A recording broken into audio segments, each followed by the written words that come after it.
बच्चों, आज हम 10वीं कक्षा का 8वां पाठः सद्वृत्तम् इति पढ़ेंगे।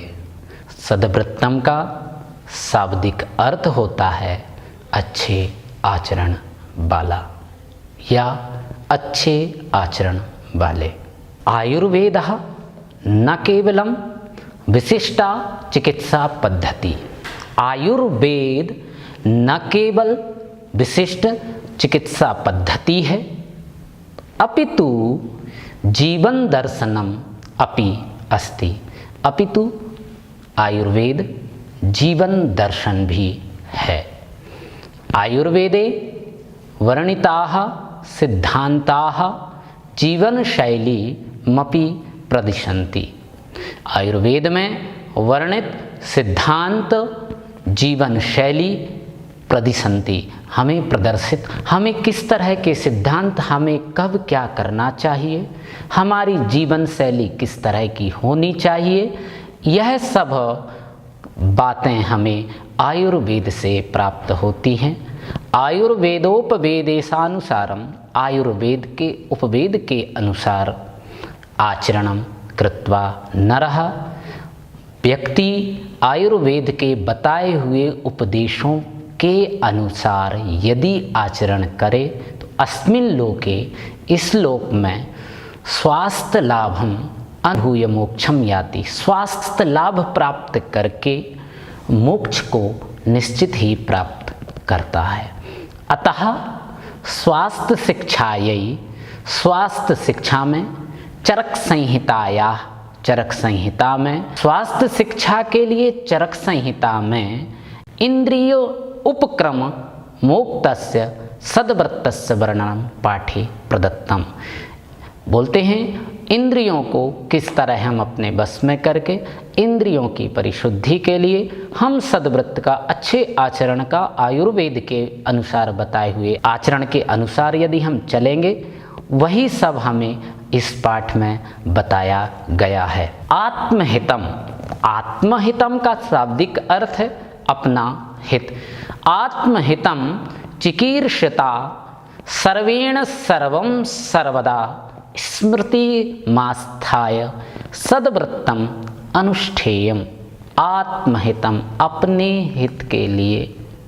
चिकीर्षता का शाब्दिक अर्थ चाहने वालों के द्वारा, अपना हित चाहने वालों के द्वारा, सर्वेण सर्वम सर्वदा, सभी के द्वारा, सभी को हमेशा स्मृति मास्थाय, स्मृति पूर्वक ध्यान देकर सद्वृत्तम अनुष्ठेयम, हमें शुभ आचरण या हम कहें सज्जनों का आचरण हमें किस तरह से करना चाहिए या सज्जन व्यक्ति को किस तरह से आचरण करना चाहिए, तद्धि सद्वृत्तम अनुतिष्ठन, उसी को हम सद्वृत्य व्यवहार करना, हमको वैसा ही जैसा हमें आयुर्वेद में बताया है, चरक संहिता में बताया है, वैसा ही हमें व्यवहार करना चाहिए।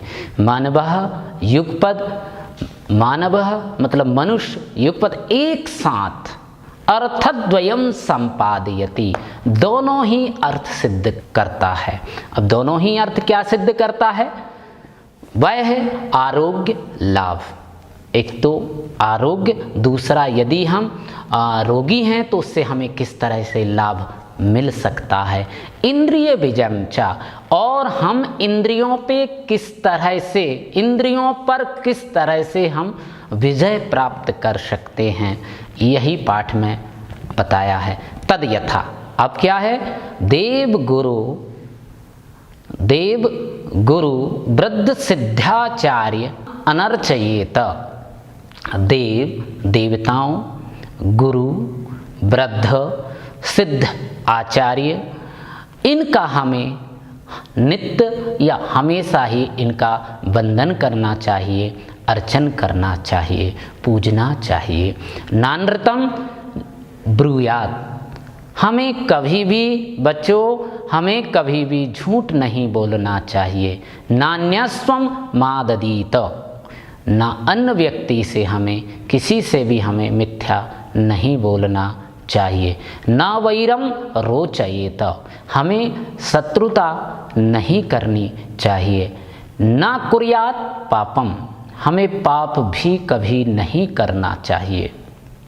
ना पापेपि पापी स्यात्, पाप करने वाले के साथ भी हमें कभी नहीं रहना चाहिए। अब पाप करने वाले के साथ हमें क्यों नहीं रहना चाहिए बच्चों? सत्संगति कथय किम न करोति पुंसाम, व्यक्ति की संगति क्या नहीं करा सकती। इसलिए हमें संगति अच्छी करना चाहिए। जो व्यक्ति पाप कर्म करता है उस व्यक्ति के साथ हमें नहीं रहना चाहिए। नान्य दोषान ब्रूयात, किसी के अन्य व्यक्ति के किसी के दोष हैं, अवगुण हैं, हमें कभी किसी के अवगुण का भी बखान नहीं करना चाहिए। नान्य दोषान ब्रूयात, किसी के दोष नहीं बताना हमें। नान्य रहस्यम आगमयेत, हमें किसी के रहस्य को भी कभी नहीं बताना। ना द्रुमम आरोहेत, हमें बहुत तेज तीव्र गति से भी नहीं चलना चाहिए। ना जलो ग्रवेग बगाहेत और नो चैर हसेत, बोलते हैं जल के वेग, पानी के वेग के साथ साथ आप चलने का बिल्कुल भी हमें प्रयत्न नहीं करना चाहिए, जानने का प्रयत्न नहीं करना चाहिए। नो चैर हसेत, हमें तीव्र गति से नहीं हंसना चाहिए, इतना अट्टाहास नहीं करना चाहिए, मंद गति से हमें हंसना चाहिए। ना अनावृत मुखो, मुख खोले हुए, हम कभी भी मुख को खोलते हुए दृम्भाम छवयुम, कभी भी मुख खोलते हुए हमें जम्हाई नहीं लेना चाहिए। जब भी जम्हाई की स्थिति बनती है, जृम्भाम की स्थिति बननी है, तो अपना हस्त हमेशा मुख की ओर करना चाहिए, तभी हमें जवाई लेना चाहिए। ऐसा आयुर्वेद में चरक संहिता में वर्णित है। हास्यम वा प्रवर्तयेत, और हमें तेज तेज नहीं हंसना चाहिए। ना दत्तान विघट्टयेत, अपने दांतों को आपस में हमें नहीं कटकटाना चाहिए। ना नखान वादयेत, हमें नाखूनों को कभी भी नहीं आपस में बजाना चाहिए। ना एकहा शून्य ग्रहम ना चा अटवी मनु प्रविशेत, वन को या वन में हमें कभी भी नहीं अकेले जाना चाहिए। वन में या वन को हमें कभी भी अकेले नहीं जाना चाहिए।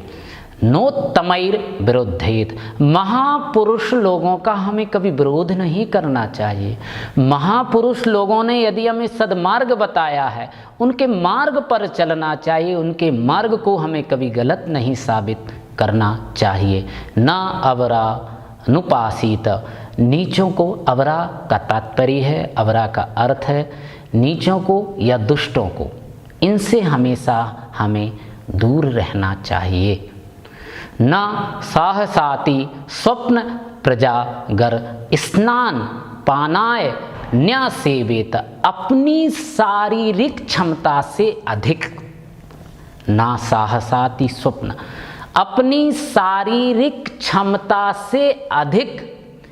कायिक, कायिक मतलब शारीरिक, वाचिक मतलब वाणी से, मानसिक मतलब मन से, अपनी शारीरिक क्षमता से अधिक शरीर से, वाणी से, मन से कभी भी हमें अधिक श्रम नहीं करना चाहिए। जितनी हमारा सामर्थ्य है, सामर्थ्य के अनुसार मेरे बच्चों हमें सामर्थ्य के अनुसार ही श्रम करना चाहिए। न स्नाता, बिना स्नान किए हुए, प्रतिदिन हमें स्नान करना चाहिए। यदि हम रुग्ण हैं, रुग्ण हम तभी होते हैं तब हम यदि प्रतिदिन स्नान ना करें। पाठ में यही बताया है कि हमें प्रतिदिन स्नान करना चाहिए।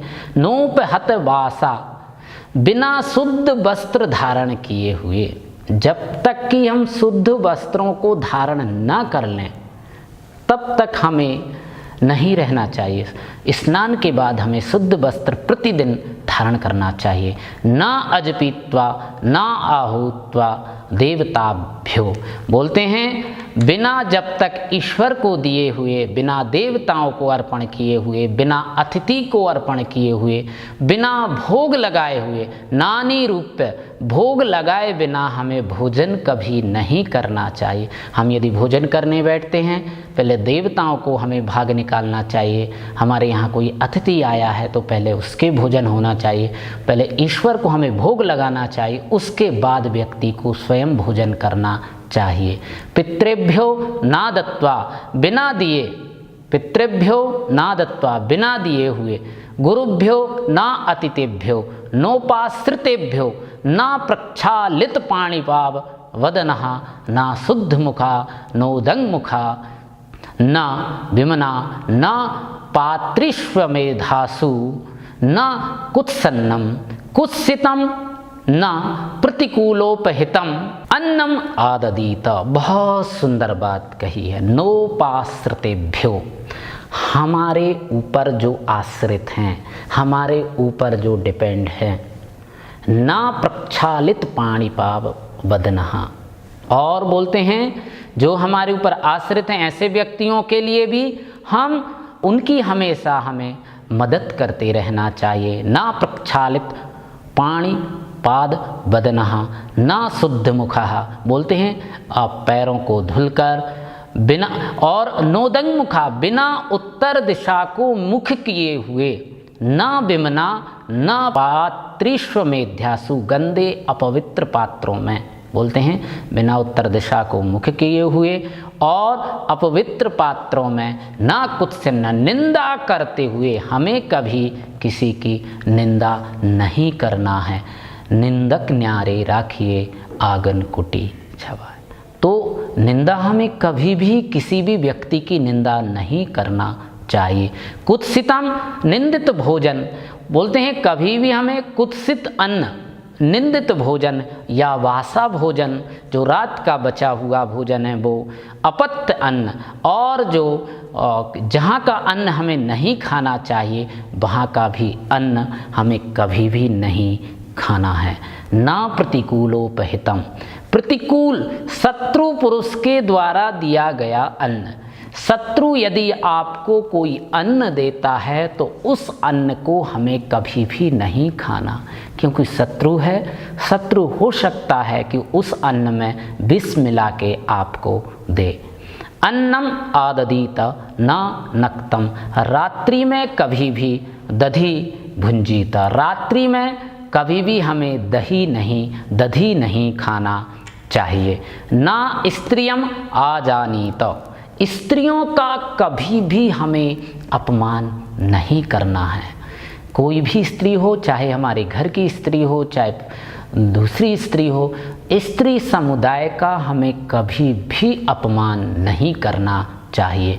ना संधयोर ना मुखाद गुरो नावपतितम, बोलते हैं नाति मात्रम अधिक वर्ण, संधयोर ना मुखाद गुरोर, बोलते हैं अधिक वर्ण या अधिक मात्रा युक्त वाक्य ना बोलें। हमें ऐसे वाक्य कभी भी नहीं बोलना है जिसमें अधिक मात्राएं हो या अधिक वर्ण हो, ऐसे वाक्य, क्योंकि आप जब बोलोगे तो जरूरी नहीं वो संबंधित सामने वाले व्यक्ति को समझ में आ जाए। ऐसा वाक्य हमें बोलना चाहिए जो कि दूसरों को हमारे वाक्य बहुत अच्छी तरीके से समझ में आ सके। ना तांतम ना विस्वरम नानवस्थित पदम, बोलते हैं ना तांतम, रूक्ष स्वर में, बिल्कुल ऐसे नहीं गंदे स्वर में आप बोलें वाक्य को ताकि सामने वाला उन वाक्यों को समझ भी ना सके। ना विश्वरम, स्वर रहित, बिना स्वर के वाक्यों को बोलना उचित नहीं है। नानवस्थित पदम, प्रत्येक पद का नियमित पाठ, प्रत्येक पद का, इसलिए कहा है अनभ्यासे विषम शास्त्रम अजीर्णे भोजनम विषम। यदि हम अभ्यास ना करें तब वह पाठ हम भूल जाते हैं, इसलिए हमें प्रतिदिन अभ्यास अपने पाठ का करते रहना चाहिए। नाति द्रुतम ना विलंबितम नाति क्लीबम, न अति विलंबित स्वर से, ना मंथर गति से, ना तीव्र गति से, ना विलंब से और अति विलंबित और ना ही बहुत विलंब से, स्वर से, ना अत्यंतम धीरे से और ना बहुत उच्च से, ना बहुत धीरे से हमें वाक्य नहीं बोलना चाहिए। नाति उच्चैर नाति नीचै स्वरई, ना बहुत उच्च ना बहुत नीचे स्वर में हमें वाक्य नहीं बोलना चाहिए। अध्ययन अभ्यस्येत, कभी भी अध्ययन ना बहुत उच्च स्वर में ना अधो स्वर में हमें कभी भी अध्ययन नहीं करना चाहिए। नाति समयम जहियात, हम अपने समय को व्यर्थ नहीं गंवाना चाहिए। यदि हमें परमात्मा ने समय दिया है तो उस समय का समयस्य सदुपयोग, उस समय का हमें सदुपयोग करना चाहिए। ना नियम भिन्द्यात ना नक्तम ना देशे, अपरिचित स्थान में हमें कभी भी अकेले नहीं जाना चाहिए। ना संध्या स्वभ्य व्यवहार स्वप्न सेवी स्यात्, भोजन शयन करने वाला, जो भोजन और शयन करने वाला, संध्या स्वाभ्य व्यवहार स्वप्न सोवी, शाम के समय शयन के समय हमें कभी भी भोजन नहीं करना चाहिए। ना बाल वृद्ध लुब्ध मूर्ख क्लिष्टै सह सख्यम कुर्यात, बालक वृद्ध लुब्ध मूर्ख क्लिष्ट बोलते हैं क्लेश युक्त, कलह युक्त, निंदित बालक वृद्ध लुब्ध मूर्ख क्लिष्ट सह सख्यम कुर्यात, बोलते हैं इनसे कभी भी हमें मित्रता नहीं करना चाहिए। किन किन से हमें मित्रता नहीं करना चाहिए? बालक से मित्रता नहीं करना चाहिए, वृद्ध व्यक्ति से मित्रता नहीं करना चाहिए, मूर्ख व्यक्ति से मित्रता नहीं करना चाहिए, निंदित व्यक्ति से हमें कभी मित्रता नहीं करना चाहिए, क्योंकि मित्रता हमेशा समान व्यक्ति में करना चाहिए। ना गुह्यम विवृणुयात, किसी की गोपनीय बात को कभी भी हमें दूसरों को नहीं बताना चाहिए। किसी की गुप्त बातों का व्याख्यान हमें किसी अन्य व्यक्ति से नहीं करना चाहिए। ना किंचित अवजानीयात, और ना ही हमें किसी का अपमान करना चाहिए। अपमान हमें कभी भी किसी भी व्यक्ति का नहीं करना चाहिए। ना गवाम दंड मुद्यच्छेता, गाय को कभी भी हमें डंडे से नहीं मारना चाहिए। ना वृद्धान ना गुरून् ना गणान, अब वृद्ध व्यक्ति, गुरु और प्रजा, ना नृपान वा विक्षिपेत, और ना ही राजा को दोष, इनको कभी भी हमें दोषारोपण नहीं करना चाहिए। किस किस को दोषारोपण नहीं करना चाहिए? ना वृद्धान ना गुरून्, वृद्ध को, गुरु को और प्रजा को और राजा को हमें कभी भी वाक्षिपेत, कभी भी इनको किसी भी तरह का कोई दोषारोपण नहीं करना चाहिए। ना चाति ब्रूयात, और कभी भी इनको हमें अपमानित करने आदि के लिए बहुत ना बोलें, इनको कभी भी हम अपमानित ना करें।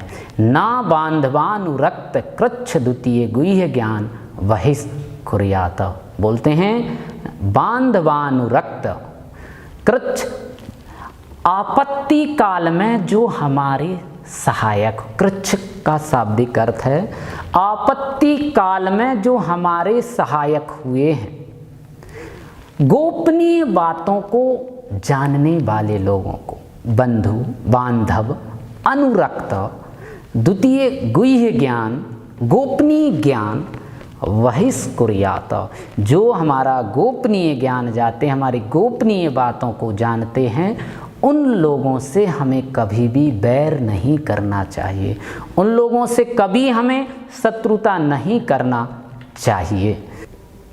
ना धीरो, हमें कभी भी धीरता नहीं छोड़ना। नात्युच्छ्रित सत्वा, उद्धित स्वभाव वाला हमें नहीं बनना। ना विश्रब्द स्वजना, नैका सुखी ना दुख शील आचार उपचार न सर्व विश्रमी। हमें कभी भी अपने जो अनुरक्त हैं, अपने जो जुड़े हुए लोग हैं, अपने जो विश्वसनीय लोग हैं, उन पर कभी भी हमें अविश्वास नहीं करना। उन पर हम हमेशा विश्वास ही करें। अविश्वास की बात हमें कभी भी नहीं होना चाहिए। ना सर्वाभिशंकी ना सर्वकाल विचारी स्यात्, कभी हमें सभी पर शंका नहीं करना चाहिए। ना कार्यकाल मति पातयेत, ना चंचलम मनो नुभ्रामयेत, ना च दीर्घ सूत्री। अधिक विलंब से कार्य करने वाला हमें नहीं बनना है। जैसे भी हो तत्काल हमें उस कार्य की सिद्धि कर देना चाहिए। ना क्रोध हर्षा मनुविद्यात, ना शोक मनुवशेत। बहुत ज़्यादा हमें क्रोधित भी नहीं होना है और बहुत ज़्यादा हमें प्रसन्न भी नहीं रहना। ना शोक मनुवशेत, बहुत ज़्यादा शोक में भी हमें नहीं रहना है। ना सिद्धावुत्सेकम, कार्य सिद्धि के लिए या कार्य सिद्ध सफल हो जाने पर अत्यंत उत्सुक, अत्यंत प्रसन्न नहीं हमें होना है। गच्छेत ना सिद्धौ दैन्यम नापवाद मनुसरेत, हमें कभी भी किसी की निंदा नहीं करना चाहिए। ब्रह्मचर्य, ज्ञान, दान, मैत्री, कारुण्य, हर्षोपेक्षा, प्रशमपरश्च स्यात् इति। बोलते हैं ब्रह्मचर्य, ज्ञान, दान, मित्रता, करुणा, हर्ष, उपेक्षा, शांति क्रिया में व्यक्ति को सर्वदा तत्पर रहना चाहिए। अंतिम जो श्लोक है, बड़ा सुंदर श्लोक बताया है। स्वस्थ वृत्तम यथोदिष्टम या सम्यक अनुतिष्ठति चा समा सतमव्याधि रायुषाना वियुज्यते। स्वस्थ वृत्तम यथोदिष्टम, बोलते हैं जो व्यक्ति यहाँ बताए हुए वृत्त का विधि पूर्वक, स्वस्थ वृत्तम यथोदिष्टम, जो उपदेश यहाँ बताए हुए हैं, चरक संहिता में बताए हुए हैं, हमारे सद्वृत्तम पाठ में जो बताए हुए हैं, स्वस्थ वृत्तम यथोदिष्टम या सम्यक अनुतिष्ठति, जो व्यक्ति इनका बहुत अच्छी तरीके से पालन करता है, इनके अनुसार व्यक्ति चलता है, सा समा सतमव्याधिरायुषा ना वियुज्यते, वह व्यक्ति 100 वर्ष की आयु तक स्वस्थ जीवित रहते हुए अंत में मोक्ष को प्राप्त करता है। बच्चों, इस पाठ से हमें यह शिक्षा मिलती है कि हमेशा हमें चरक संहिता में बताए हुए सद्व्रत व्यक्ति का कैसा चरित्र होना चाहिए, व्यक्ति की जीवन शैली कैसी होनी चाहिए और व्यक्ति को ऐसा क्या कार्य करना चाहिए, ऐसे हमें कैसे आचरण करें जिससे कि सर्वलोक सभी जगह आपकी ख्याति हो, आप निरोग रहें, आपकी बात मानने वाले हों, आपको सभी सम्मान की दृष्टि से देखें और आपका जीवन निरोगमय रहे। इन्हीं भावों को समाहित करते हुए सद्वृत्तम जो हमारा पाठ है उसमें चरक संहिता के दिए हुए उपदेशों को यहाँ संकलित किया है। निश्चित ही इस पाठ के माध्यम से हम अपने जीवन को निरोगी बनाएंगे, और निश्चित ही उनके बताए हुए मार्ग पर हम चलेंगे, ताकि समाज में, समाज की, राष्ट्र की, सभी की उन्नति हो सके। अस्तु।